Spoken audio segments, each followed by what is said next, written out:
작년 이맘때면은 2020년도 1월 달이었고요. 2020년도 1월 달에 이 코로나19 바이러스가 한국에 상륙을 한 겁니다. 처음 발생한 겁니다. 그게 1월 20일이라고 그러니까 뭐 약간 며칠 차이 나는, 정확히 1년, 며칠 차이 나는 1년이 된 것입니다. 작년 1월 달에 우리 교육부서에서 겨울 행사도 하고 그래야 되는데 하기가 좀 어려웠습니다. 그래서 어떤 얘기들을 주로 나눴냐면, 봄 되면 좋아질 거니까 봄에 하자, 봄에 가서 꽃도 보고 맛있는 것도 먹고 그러자 라고 얘기했었습니다. 교육부서 내부적으로. 그런데 봄이 왔는데 그렇게 할 형편이 못 돼서 봄을 보냈습니다. 생각대로 됐으면 참 좋았는데 생각대로 안 되고 봄이 가고 여름이 가고 가을이 가고 그렇게 해서 1년이 갔는데 지금도 진행 중입니다. 우리는 대략 그렇게 될 줄 알았습니다. 몇 개월쯤 지나면은 뭐 그리 되겠지라는 생각을 가졌던 겁니다. 근데 아직도 진행 중인 거죠. 그러는 사이에 교육부서도 그렇고요, 우리들의 믿음도 이게 좀 지쳐가는 겁니다. 여러분 안 그렇습니까? 신앙생활 하는 것도 지쳐가는 겁니다. 언제쯤이야? 그러면서 지쳐가는 겁니다. 마음 먹은 대로 잘 안 되는 것은 이게 코로나19 바이러스뿐만 아닙니다. 우리가 살아가면서 신앙생활하면서 마음에 생기게 된 약속과 희망들도 내 기대대로 제때 이루어지지 않을 때가 있습니다. 많습니다. 돌이켜보면. 그럴 때 우리들의 믿음이 지쳐가기도 하는 것이죠. 희망이라고 하는 것은요, 밝은 거 아닙니까? 말 자체가 밝잖아요. 희망. 밝고 좋은 건데요. 근데 그 희망의 성취가 미뤄지고 지연되고 지체되면 그럼 희망도 힘들어집니다. 그래서 희망에다가 고문자가 따라붙어요. 희망 고문. 그래서 안 되는 것을 알면서도 희망을 갖게 되는 그런 상황. 이게 안 되는 거를 느끼면서도 희망을 안 가질 수 없는 상황. 그래서 희망과 고문이 서로 어울리지 않는 말인데 이게 또 희망 고문이 되어 버리는 겁니다. 그래서 또 어울리지 않는 두 단어가 또 드러나는 거죠. 어울리지 않는 두 단어는 뭐냐면 포기라고 하는 말과 아름다움이라고 하는 말이에요. 포기의 아름다움, 다른 말로 포기의 미학. 이 말도 안 어울려요. 포기라는 말과 아름다움은 어울리지 않는데요, 아름다운 포기를 하게 만듭니다. 그러면서 거기에 또 용기라는 말이 있죠. 포기해야 될 때 포기해야 되는 것도 용기다. 그래서 포기와 용기는 또 이게 또 안 어울리는 짝 같은데 또 같이 어우러져서 한 표현이 됩니다. 포기의 미학, 포기의 용기. 좀 안타까운 거죠. 우리 인생에 그런 일들이 많이 일어난다는 것입니다. 근데 여러분, 포기를 하면 안 되는 것이 있지 않습니까? 그것이 믿음입니다. 믿음은 포기할 수가 없어요. 포기할 수 없는데 희망은 성취가 되지 않아요. 그래서 포기할 수 없음과 성취되지 않는 그 희망 사이에 사람이 서 있을 때 거기에 뭐가 있냐면 지치는 상태가 있는 겁니다. 그래서 때때로 신자들은 살면서 지칩니다. 믿음 생활도 사람을 지치게 합니다. 기도하고 예배 드리면서 들게 된 그 나의 생각, 그 결심, 약속, 이대로 삶이 흘러가면 참 좋을 것인데 돌아보면 우리의 계산과 기대대로 잘 흘러가지 않을 때도 있게 되기 때문에 믿음의 어려움과 위기가 생긴다는 겁니다. 아브라함도 그랬습니다. 아브라함의 믿음도 위기를 겪고 있었습니다. 아브라함이 하나님의 말씀을 들었습니다. 하나님께서 말씀하심과 아브라함의 들음, 이것만 있어도 믿음이 유지가 되고 있는 거예요. 믿음이 진행 중인 겁니다. 아브라함이 신자인 겁니다. 무슨 말을 하나님께서 아브라함에게 했냐면 고향과 친척과 아버지 집을 떠나라, 그렇게 말씀을 하셨습니다. 하나님의 말씀이 있고 그 말씀이 내게 들리는 것만 해도 참 좋습니다. 믿음이 진행되고 있는 것입니다. 거기에 어려움도 있었죠. 아브라함에게. 무슨 어려움이냐면은 고향과 친척과 아버지 집을 떠나라라고 하는 것은 갑작스러운 명령입니다. 부담스러운 겁니다. 조금 어려운 그런 명령입니다. 그런데 아브라함이 결단하고 떠났습니다.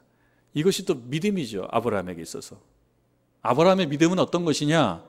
무리한 하나님의 명령, 무리한 것으로 들리는 하나님의 명령을 듣고 단순하게 예하고 순종한 것, 그것이 믿음입니다. 아브라함의 믿음은 무엇이냐? 순종의 믿음입니다. 들음의 믿음이고 그 다음엔 순종의 믿음입니다. 그래서 떠났지 않습니까? 그곳을 떠나서 멀리 떠나서 가나안 땅에 정착을 했습니다. 그리고 그 롯에게, 조카 롯에게 우선권을 줬고, 우선권을 준 그 롯이 어려움에 처하자 318명과 함께 추격해서 마침내 롯과 사람들을 찾아오고 구해냈던 그러한 일들을, 그러한 삶을 지금 살고 있는 중입니다. 그러면서 세월은 지나갑니다. 그리고 창세기 15장이 된 것입니다. 그러면서 세월은 지나가요. 아브라함의 마음에 하나님께서 말씀하신 두려움,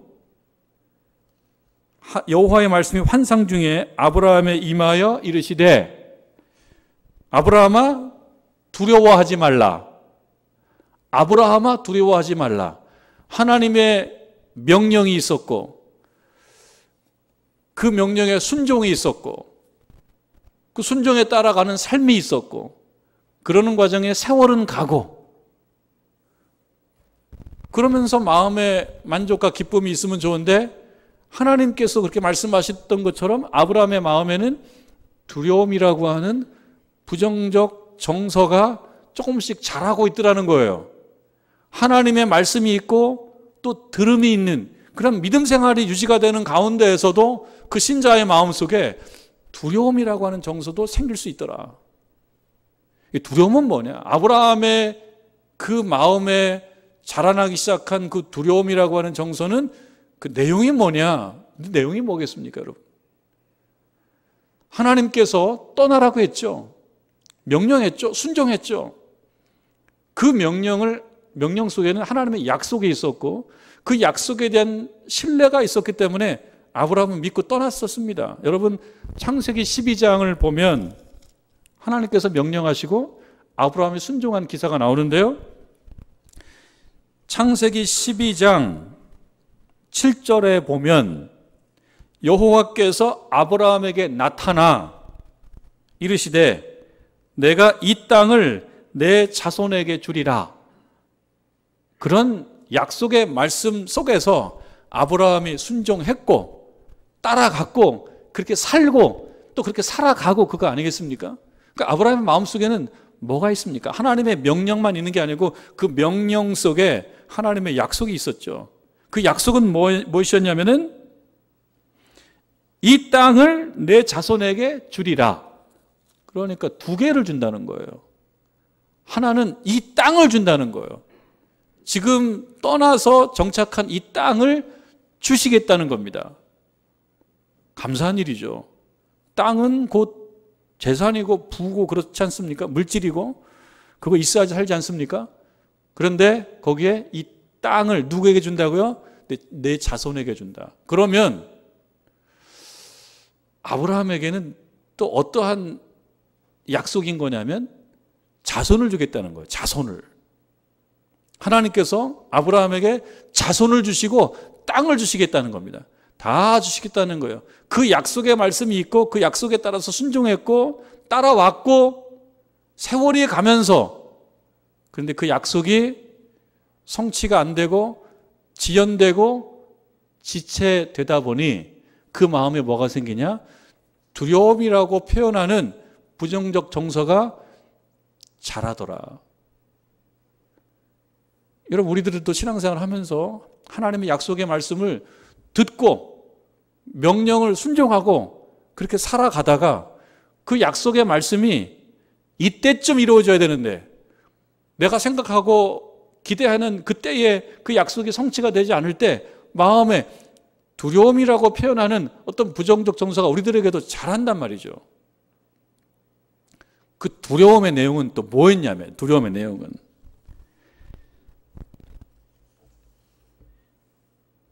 2절 말씀해 보니까요, 아브라함이 이르되, 하나님께서 두려워하지 말라 그러니까 아브라함이 이르되 주 여호와여 무엇을 내게 주시려고 하십니까? 나는 자식이 없사오니 나의 상속자는 이 다메섹 사람 엘리에셀이니이다. 그러면서 뭐라고, 이제 이게 어떤 내용입니까? 나에게는 자식이 없다. 하나님 무엇을 내게 주시려고 합니까? 그러니까 뭡니까? 하나님 나에게 주시려고 그러면 뭘 주셔야 되냐면은 자식을 주셔야 되거든요. 근데 나는 자식이 없어요. 하나님 도대체 뭘 주려고 그러십니까? 이렇게 일종의 항변을 합니다. 항변을. 3절로 보면, 3절에 오면은요, 아브라함이 또 이르되 주께서 내게 씨를 주지 아니하셨으니, 그러니까 지금 아브라함에게 있어서 좀 아쉬움과 안타까움이 뭐냐면 자식이 없기 때문에, 세월이 가는데 자식이 없기 때문에 그 마음에 뭔가 좀 안타까움이 있는 겁니다. 근데 그 안타까움을 누가 자꾸 이렇게 크게 만들어 가시냐? 하나님께서 그렇게 만들어 가신다는 거예요. 그러니까 하나님 입장에서 이 얘기를 들으면은 하나님은 좀 불편하실 거예요. 왜냐하면 아브라함이 간접적으로 하나님께 항변하고 있는 거죠. 좀 불만을 토로하고 있는 거죠. 하나님께서 말씀하시니까 뭘 주시려고요? 하나님 뭘 주시려고요? 나는 자식이 없는데. 그러니까 우리가 생각할 때 자식이 없으니까 자식을 주시는 게 딱 맞는데 자식은 계속 없어요. 그런데 뭘 주시려고요? 주시려면 자식을 주셔야죠.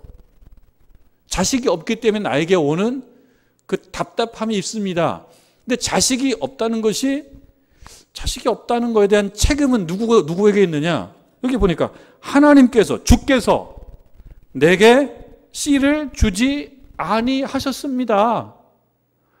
내가 자식이 없는 것은 하나님께서 주시지 않았기 때문입니다. 굉장히 예의 바른 말인 것 같은데요. 이 말 속에 어떤 좀 가시가 있죠? 말 속에 가시가 있습니다. 하나님께서 안 주셨으니까 없고요. 그게 없으니까 내가 힘들고요. 하나님께서 나에게 지금 두려워하지 말라라고 하는 그 두려움이라고 하는 정서가 왜 생겼냐면 하나님께서 주시지 않았기 때문에 생긴 겁니다. 라고 간접적으로 하나님을 향해서 불평을 토로한 거죠. 항변하고 있는 거죠. 항변하고 있는 거죠. 어떻게 보면 아브라함에게 있어서 아브라함의 믿음은 지금 진행 중이지만 왜 진행 중입니까? 하나님의 말씀을 듣는 시간이 있고 그 말씀을 따라가고 있고 하나님과의 대화의 관계가 계속 유지가 되고 있기 때문에 아브라함의 믿음은 진행 중이지만 그 아브라함의 믿음은 지금 하나님을 향한 아쉬움과 유감의 감정 때문에 믿음은 위기에 처하게 된다. 우리들도 살면서 예배드리고 기도하고 신앙생활 하는 과정 속에서 하나님의 말씀을 듣고 거기에 용기를 갖고 힘을 얻습니다. 근데 우리가 생각하는 그 때에 그 하나님의 약속의 말씀들이 척척 이루어지면 얼마나 좋겠습니까? 근데 그러한 때와 시기가 지나가고 넘어가게 되면 그 마음에 뭔가 섭섭함, 실망함, 불만, 불평 이런 것들이 생기기도 하는데 그때가 바로 우리들의 믿음의 위기가 생기는 때이라는 거예요. 아이가 생기지 않는 것도 아브라함에게 답답한 일입니다. 왜냐하면 재산을 많이 불리면 뭐 하겠고요. 땅을 많이 갖게 되면 뭐 하겠습니까? 이거 다 누구에게? 2절 말씀. 나의 상속자는 이 다메섹 사람 엘리에셀이다. 이 모든 것 조금 지나면 다 누구한테 갑니까? 나하고 상관없는 종에게 다 줘야 되는 거예요. 땅이 많으면 뭐하고 그 다음에 재산이 많이 늘어나면 뭐 하겠냔 말이죠. 종에게 다 줘야 되는데, 다메섹 출신의 종에게 다 줘야 되는데 그게 뭐 대단한 거냐라고 하는 마음이 생겼어요. 아이가 없기 때문에. 그러니까 이 아브라함의 마음속에는 세월이 가면서 하나님의 약속이 이루어지지 않고 있다라고 하는 현실 때문에 속상하고 답답해요. 이것이 하나님 말씀에 의하면 두려움이라고 하는 정서를 형성한 거예요. 세월이 가면서 아무것도 아니게 될 수도 있단 말이죠. 그런데 또 다른 문제는 뭐냐면요, 하나님의 약속에 대한 의심.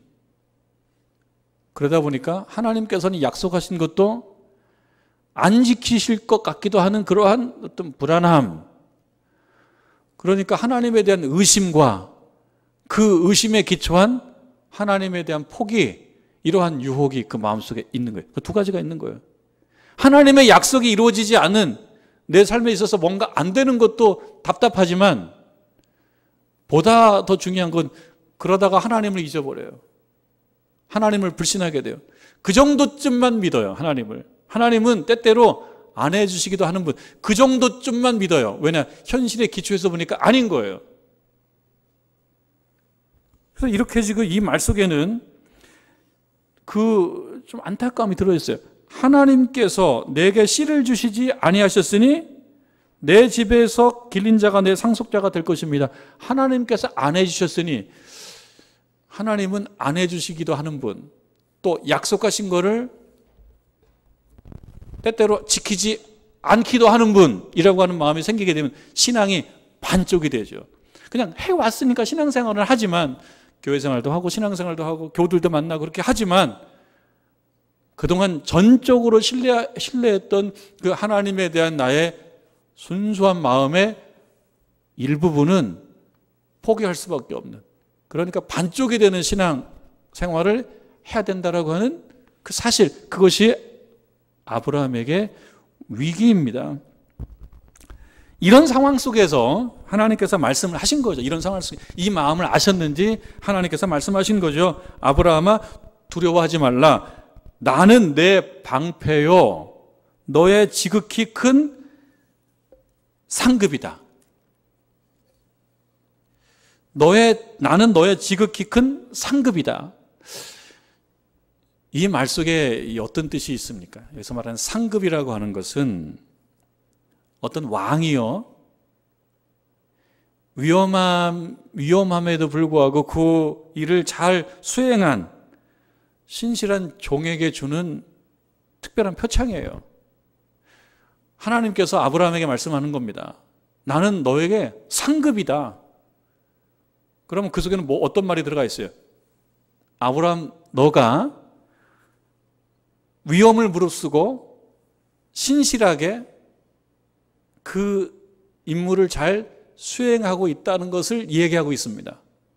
아브라함 마음속에는 두려움이 있는데, 하나님은 그 두려움을 갖고 사는 그 아브라함에게 나는 너의 상급이다. 그 얘기는 뭐예요? 너가 수행해야 될 그 일들을 포기함 없이 수행하고 있다라고 하는 거에 대해서 내가 기억하고 있다. 무엇을입니까?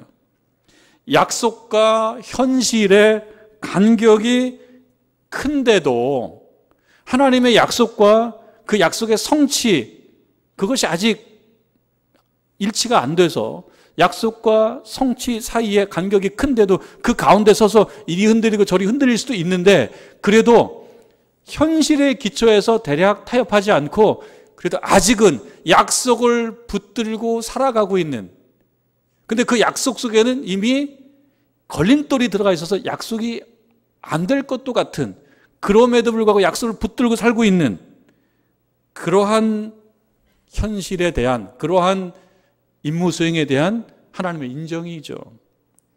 내가 너에게 상급이다. 내가 너에게 방패이다. 아브라함을 믿음의 조상으로 만든 것은 아브라함이 자기 현실 속에서 그런 걸림돌, 하나님의 약속이 이루어지지 않는 그러한 삶의 현실이 있음에도 그것을 받아들인 채, 힘들죠. 그 상황에서 신앙생활하기 힘듭니다. 그걸 받아들인 채 살아가고 있는 거, 그거를 인정해 주는 거고요. 그 인정이 아브라함에게 있어서 믿음의 조상으로 만든 거예요. 아브라함 믿음의 조상이 뭐냐? 뭐가 다 받아들여서 그런 게 아니라요. 그럼에도 하나님을 의지한 것, 그 마음에 두려움이 있는데 그래도 하나님께 꾸준히 대화를 하려고 했던 것, 들으려고 했던 것, 그것이 아브라함을 믿음의 조상으로 만든 것입니다. 이러한 항변을 듣고, 항변입니다. 아브라함의 항변을 듣고 하나님께서 아브라함에게 또 말씀하십니다. 4절인데요. 여호와의 말씀이 그에게 임하여 이르시되, 그러니까 뭐라고 말씀하시냐면, 그 사람이 내 상속자가 아니다. 엘리에셀이 네 상속자가 아니다. 내 몸에서 날짜가 내 상속자가 되리라. 아직 없어요. 내 몸에서 날짜가 내 상속자가 되리라. 아직 아닌데 마치 이루어진 것처럼 또 말씀한단 말이죠. 믿음은 무엇이냐? 바라는 것들의 실상이다. 바란다라고 하는 건 뭐예요? 아직 주어지지 않은 거예요. 근데 실상이다라는 건 뭐예요? 이루어지지 않은 것으로 인한 두려움, 너머를 보고 있는 것이 실상이라는 거죠. 그러니까 하나님께서 그걸 또 요구하시는 거예요. 또 요구하는 거예요. 아직 아니에요. 2절 말씀, 우리가 읽었던 말씀 중에 2절 말씀을 세 번역으로 보면요, 그 말씀 속에 이것이 있습니다. 저에게는 자식이 아직 없습니다. 아직이라는 말이 있어요. 근데 이 말이 4절에 있는 거예요. 그 사람은 내 상속자가 아니라 내 몸에서 날짜가 아직 아니지만 내 상속자가 될 것이다. 그러니까 아직도 기다림 속에, 아직도 신앙의 싸움을 싸워가야 되는 상황을 또 요구하시는 거예요. 이 말씀은. 약속이기도 하면서 또 한편으로는 부담을 주는 겁니다. 그러니까 이것이 힘든 거죠. 신앙생활이 어려운 점이 여기에 있습니다. 그러면서요, 5절에 그를 이끌고 밖으로 나갑니다. 하나님께서 아브라함을 이끌고 밖으로 나갑니다. 여러분, 하나님께서 여러분들을 끌고 가시려고 할 때가 있을 겁니다. 멱살을 탁 잡는 거 이런 건 아니지만요, 여러 어떤 그 상황과 통로를 통해서 하나님께서 여러분들을 딱 끌고 가시려고 할 때가 있을 겁니다. 그럴 때 어떻게 됩니까? 끌려가야 돼요. 여러분, 오늘 교회를 나오셨어요. 교회 나오셨단 말이죠. 끌려온 겁니다. 하나님으로부터. 하나님이 끌고 가려고 할 때 끌려온 거예요. 그러니까 이것도 잘하는 겁니다. 하나님께서 끌고 갈 때 끌려가는 것도 잘하는 거예요. 안 가겠다라고 무게중심을 뒤로 막 제치고, 여러분, 안 가겠다고 무게중심을 뒤로 제치고 있는 거, 그럴 수도 있는데 하나님이 끌고 갈 때 끌려간단 말이죠.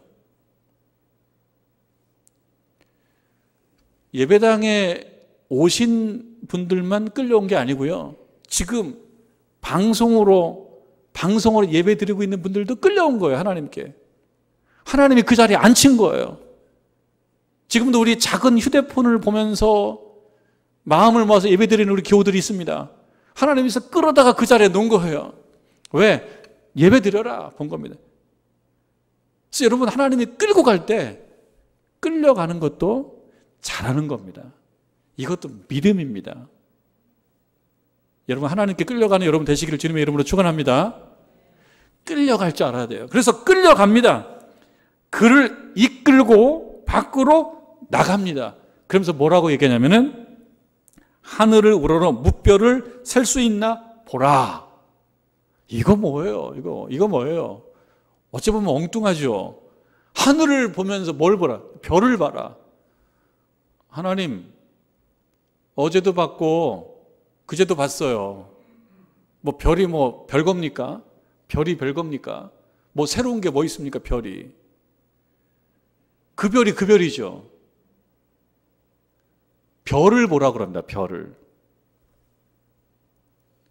뭐 달라지는 거 없습니다. 새롭지도 않습니다. 하늘의 별이 새로운 것은 아닙니다. 이 하늘의 별이 무슨 보증도 아니고 증거도 아니고 근거도 아닙니다.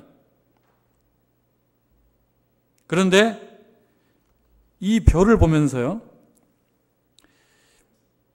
또 그에게 이르시되 내 자손이 이와 같으리라 라고 말씀하시죠.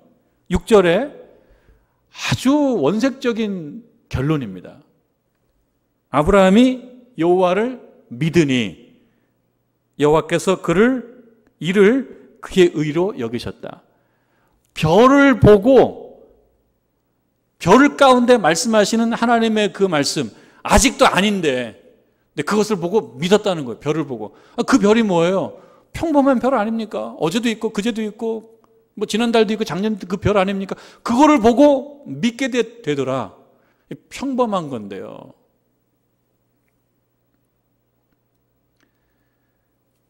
여러분, 교회 올라오시면서 뭘 느끼셨습니까? 또 오랜만에 올라오시면서 지난달에도 있었고 작년에도 있었고 오히려 우리 교회는 몇 달, 몇 개월 더 노화가 됐죠. 이번 겨울 추위에 뭐 여기도 망가지고 저기도 망가지고 그랬단 말이에요. 오래되니까 그런 것도 생겨요. 날씨도 추우니까.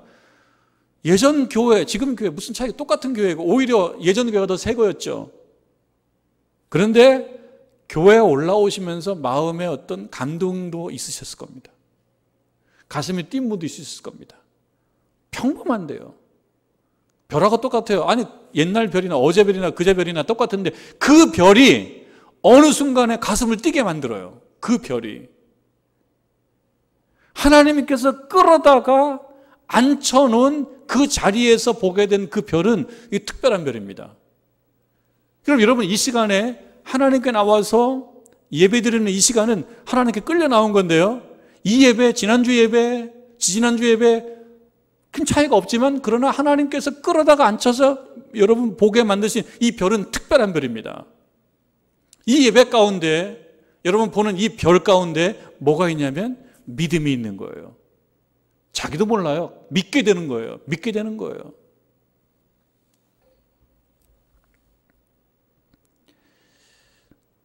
팩트 체크라는 말 많이 해요. 팩트 체크. 사실을 보여주면 되는 것 같죠. 그래서 팩트 체크를 합니다. 그런데 여러분, 이 필리처상을 수상한 엘리자베스 콜버트라는 기자가 있는데 미국에 이 기자가 쓴 글 하나가 그 글 제목이 뭐냐면 왜 사실은 우리 마음을 움직이지 못하는가 이런 글을 썼어요. 근데 이 제목 그대로죠. 제목 그대로 결론이 나와 있죠. 사람들이요 팩트를 제시해줘도 안 믿는다는 거예요. 여러분 그 조금 동의가 되십니까? 뭐가 내 마음에 안 들면은 재판을 걸죠. 법에 이거를 맡기죠. 무슨 기대를 가지면서 맡깁니까? 저 법이 내가 생각하는 대로 판결을 내려주기를 바라는 마음으로 법에 호소합니다. 그래서 신문이나 언론을 보면 이 법 재판과 관련된 얘기 되게 많아요. 예, 누구나 다 뭐 법 재판 되게 많습니다. 그래서 재판을 하고 결론을 내면요, 이것이 내 마음에 들면은 너무 좋은 재판이고 내 마음에 안 들면은 뭐라고 얘기하는 거예요? 요즘에는요, 재판도 틀렸다고 그래요. 법도 틀렸다고 그래요. 막 공격해요. 틀렸다고. 왜 사람들은 팩트를 무시하고 팩트가 그 마음을 움직이지 못하는가? 이 말 속에 결론이 들어가 있는 거예요. 사람들은 그런 거예요. 사람들은요, 내가 생각하는 대로 되지 않으면 사실이 주어져도 잘 안 믿는 경향이 있다는 거예요. 안 믿는 경향이 반드시는 아니지만 그런 경향이 있다는 것입니다. 왜 그런가? 이 기자 얘기는 뭐냐면 사람들의 고집 때문에 그렇대요. 고집이 있대요. 내가 생각하는 거가 맞다라고 하는 그러한 고집이 있어서 사실을 얘기해줘도 아니라고 얘기하고 싶어진다는 거예요. 믿음이 어려운 게 그겁니다. 믿음이. 내 마음속에 선입견이 하나 사로잡혀서 아니라고 생각이 들면 사실이 주어져도 잘 안 믿게 되는 것은 믿음의 영역에서도 마찬가지예요. 이에 더하여서 이러한 자신의 생각이 합리적이고 이성적인 현실에 기초하고 있다는 것이 명확해지면 더욱 자신의 생각을 바꾸려고 하지 않습니다. 아브라함 그렇죠. 아브라함 하나님의 약속이 있었지만 그 약속이 세월이 가면서 이거는 하나님의 어떤 그냥 말 던진 거야. 그냥 그거야. 이 가짜야. 세월이 가면서 증명이 되고요. 세월이 가면서. 그래서 아브라함 스스로도요. 생각합니다. 이건 안 된다고 생각해요. 이제는 안 된다고 생각해요. 그래서 하나님께 얘기하는 거예요. 하나님이 안 주시니까 나는 안 되는 거라고. 그렇게 결론을 내릴 만한 상황이 됐기 때문에 우리들의 믿음은 아브라함 경우와 똑같이 자신의 선입견과 자신의 고집 플러스 자신의 생각하는 합리적이고 이성적인 판단과 이 믿음은 항상 부딪힌다는 거예요. 그런데 하나님께서는 요구하십니다. 하늘의 별을 보면서 이 별들을 셀 수 있나 보라. 이게 뭐예요? 못 세죠. 별을 어떻게 셉니까? 당연한 얘기를 하고 있죠. 그러면서 내 자손도 이와 같으리라 이렇게 말씀하면서요. 또 현실 너머에 있는 약속을 마음에 담고 살아보라고 하는 요청을 또 한단 말이죠. 여기서 믿음의 싸움이 있는 겁니다. 그런데 아브라함이 여호와를 믿으니 하나님께서 그 믿음을 의로 여기셨다. 그래서요. 브리그만, 월터 브리그만이라고 하는 유명한 성서학자는 뭐라고 얘기하냐면은 이 5절 말씀에 하나님께서 아브라함을 끌어다가 별 앞에 세우고 별을 보게 만드신 이 상황을 성례전이라고 표현을 합니다. 성례전. 성례전은 뭡니까? 성찬과 세례 성찬, 성례전입니다. 이것은 곧 예배입니다. 그러니까 하나님께서 아브라함을 끌어다가 예배의 자리에 앉혔다는 거예요. 예배의 자리에 앉히니까 그 지연되고 지체된 그 약속, 그래서 두려움이 돼버린 그 약속이 뭐가 되냐면 믿음이 되더라. 그리고 그 믿음을 보고 하나님은 그걸 의로 생각하더라. 어떤 학생이요, 미션 스쿨이었던 모양이에요. 어떤 학생이 그 목사님에게, 학교 목사님에게 얘기합니다. 제가 이제 예배 참석 안 하겠습니다. 그래서 왜 예배 참석 안 하려고 그러냐? 저는 성경 말씀을 읽어도 이해가 안 됩니다. 이해가 안 되니까 믿어지지 않습니다. 믿어지지 않는데 제가 예배에 참석할 이유가 없습니다. 그래서 저는 예배 참석 안 하겠습니다. 그렇게 얘기했대요. 그 목사님이 그 학생에게 자네가 지금 얘기한 거를 한번 거꾸로 한번 얘기해 보면 어떻겠나 그랬다는 거예요. 거꾸로 한번 얘기해 봐라. 그 얘기는 뭐냐? 예배 참석 안 하니까 이해가 안 되고 이해가 안 되니까 믿어지지가 않아요. 예배 참석 안 하니까 믿어지지가 않고 믿어지지가 않으니까 이해가 되지 않는다. 거꾸로 얘기하니까 그렇다네. 거꾸로 얘기하니까 바로 그거다. 바로 그거다. 너가 지금 이해가 안 돼서 믿어지지 않고 믿어지지 않으니 굳이 내가 신앙생활을 계속 할 필요가 뭐가 있냐고 얘기하지만 이걸 사실 거꾸로 적용해봐라. 하늘의 무별 앞에 거룩하게 서봐라. 그러면 믿어진다는 거예요. 믿어지면 이해가 된다는 겁니다. 그 앞에 서보지 않은 사람은 이해가 안 되는 거예요. 예배에 나오지 않으면, 예배의 자리에 서지 않으면 믿어지지가 않는 거예요. 아브라함도 그랬습니다. 두려움이 생겼습니다. 두려움이 있어요. 근데 하나님께서 거룩한 대면을 하게 만듭니다. 별과 거룩한 대면을 하게 만듭니다. 이거 성례전입니다. 예배입니다. 그 예배 속에서 뭐가 생기냐? 믿음이 생기는 거예요. 우리 믿음은 항상 위기가 있거든요. 그 위기가 있는데 예배 가운데 그 위기가 극복이 되더라. 그리고 다시 가게 되더라 라고 하는 얘기입니다. 여러분, 신약 성경에 예수님께서 믿음을 칭찬한 사람들이 많습니다. 어떤 사람들입니까? 백부장은 뭐예요? 로마 장교 아닙니까? 믿음이 없을 거라고 예상되는 사람이에요. 백부장. 근데 예수님은 그를 칭찬합니다. 백부장, 중풍병자의 친구들, 혈루증을 앓는 여인, 귀신 들린 딸을 가진 그 엄마, 죄인인 여자, 소경, 문둥병자들, 이 사람들을 칭찬합니다. 왜 그렇습니까? 이성적으로 생각한 게 아니라 그냥 믿었어요. 그냥 믿으니까 이해가 됐던 사람입니다. 그래서 오늘 우리들은 설교 제목으로 약속과 믿음인데요. 약속은 약속일 때는 이루어지지 않은 상태예요. 믿음은 바라는 것들의 실상, 믿음은 바라는 상황, 아직 이루어지지 않는 상황, 보이지 않는 상황을 항상 동반합니다. 그래서 항상 믿음은 위태롭습니다.